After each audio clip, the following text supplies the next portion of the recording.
Hello everyone, this is Radhika. Welcome to apex classes. आज का हमारा टॉपिक है बैलेट। पर चलने से पहले आप लोगों से रिक्वेस्ट है, अगर आप लोगों को मेरा सेशन पसंद आता है तो प्लीज़ लाइक करिए, सब्सक्राइब करिए और लास्ट में एक प्यारा सा कमेंट अवश्य लिखिए। आपके कमेंट का मुझे इंतज़ार रहेगा। Now let's start the topic ballad. What is ballad? पहले डेफिनेशन देख लेते हैं कि बैलेट होता क्या है। अब ballad is an old form of poetry of verse.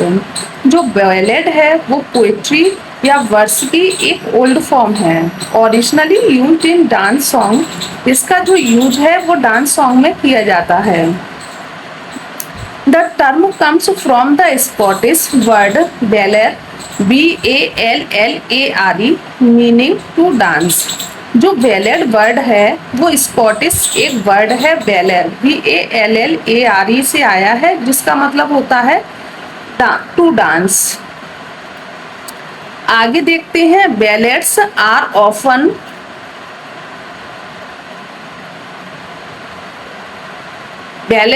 Often story telling poems और सॉन्ग्स। जो बैलेड्स होते हैं वो स्टोरी टेलिंग पोएम्स और सॉन्ग होते हैं। नैरेटिंग टेल्स विद करेक्टर्स, इनको करेक्टर्स के साथ इनका जो है करेक्टर जो होते हैं, करेक्टर को स्टोरी के साथ कनेक्ट करके इनका वर्णन किया जाता है।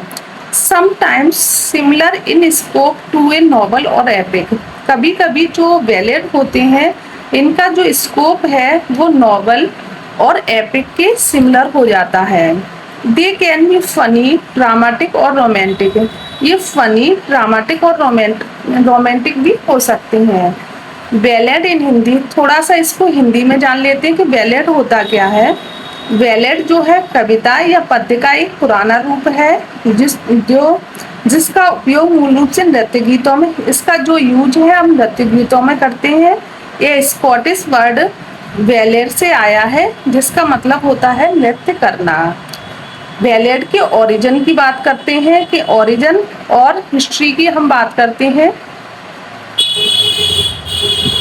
Origin and history. Originate as dance song in the medieval period.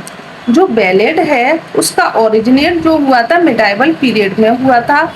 Popular in Scotland, England and France, later separate across Europe. जो बैलेड है वो स्कॉटलैंड में, इंग्लैंड में और फ्रांस में पॉपुलर हुआ। बाद में पूरे यूरोप में जो बैलेड है वो फेमस हो जाता है। नेक्स्ट देखते हैं इसको। In the late 16 and 17 century ballads had major influence throughout Europe. जो लेट 16 और 17 सेंचुरी होती है उसमें जो बैलेड है उसका जो इन्फ्लुएंस है वो पूरे यूरोप में देखने के लिए मिलता है। टाइप्स की बात करते हैं। How many types of ballad?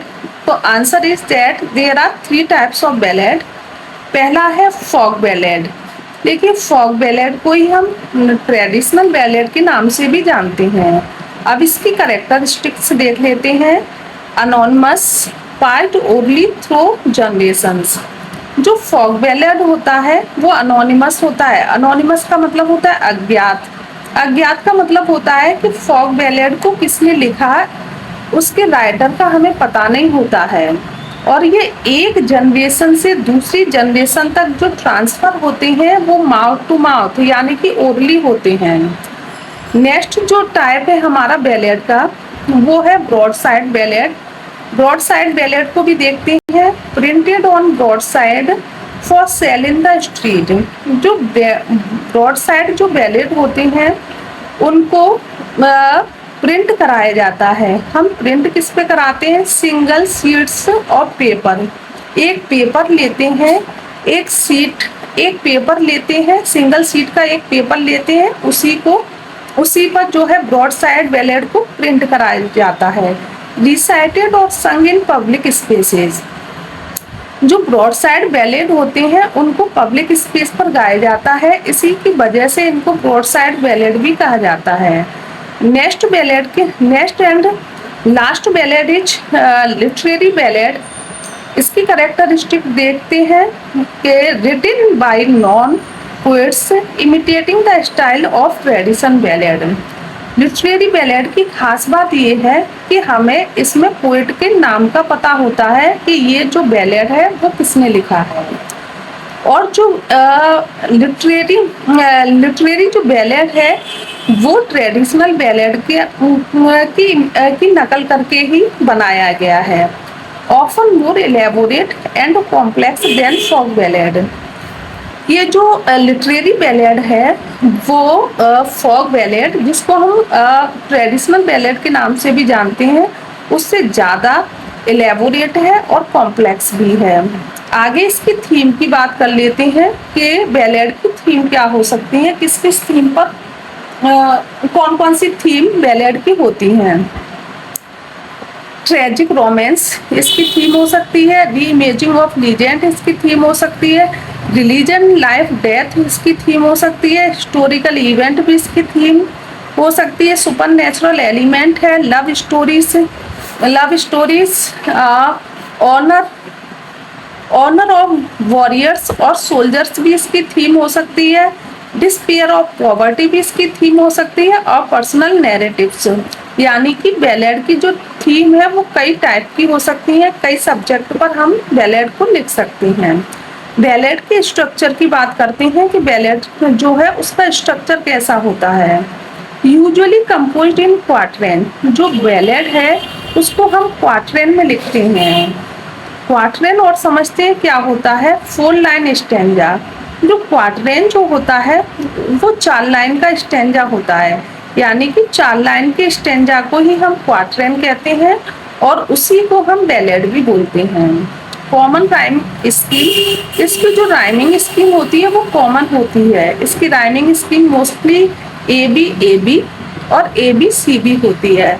Alternating lines of iambic tetrameter and iambic trimeter. जो बैलेड होता है उसमें आयाम्बिक टेट्रामीटर का मतलब होता है 8वां सिलेबल और 8 सिलेबल, और आयाम्बिक ट्राइमीटर का मतलब होता है 6 सिलेबल पर अल्टरनेटिंग लाइन पाई जाती हैं। Some ballads follow 13 line stanzas with AB BC राइमिंग। कुछ बैलेड ऐसे होते हैं जो 13 लाइन के स्टैंजा को फॉलो करते हैं और उनकी राइमिंग स्कीम होती है AB BC उसकी राइमिंग स्कीम होती है। नेक्स्ट देखते हैं traditional ballads often include reference. जो ट्रेडिशनल बैलेड जो पहले टाइप के बैलेड थे जिनको हम ट्रेडिशनल बैलेड फोक बैलेड के नाम से जानते हैं, उनमें रिफ्रेन का यूज किया जाता है। रिफ्रेन का मतलब होता है रिपीटेड लाइन, यानी कि जब जब लाइन रिपीट होती है उसी को हम रिफ्रेन कहते हैं, और लाइन का रिपीट होना जो है वो ट्रेडिशनल बैलेड में पाया जाता है या फोक बैलेड में पाया जाता है। एग्जाम्पल देख लेते हैं बैलेड के, कुछ फेमस एग्जाम्पल देखते हैं। Relics of ancient English poetry 1765 में लिखा गया था। इसको लिखा है बिशप थॉमस पर्सी के द्वारा। ये बैलेड की फॉर्म में ही लिखा है। Minstrelsy of the Scottish border, इसको 1802 में वॉल्टर स्कॉट ने लिखा। ये भी बैलेड की फॉर्म में ही लिखा गया है। लिरिकल बैलेड, ये तो बहुत फेमस है, 1798 में लिखा था। विलियम वर्ड्सवर्थ ने और ST कॉलेज दोनों ने मिलकर इसको लिखा था। आगे और भी बैलेड के एग्जाम्पल है वो देखते हैं। ST कॉलेज ने the rime of the ancient mariner जो लिखा है वो बैलेड की फॉर्म में ही लिखा है। विलियम वर्ड्सवर्थ ने द सॉलिटरी रीपर जो एक लिरिक पोएम है उसको भी बैलेड की फॉर्म में ही लिखा है।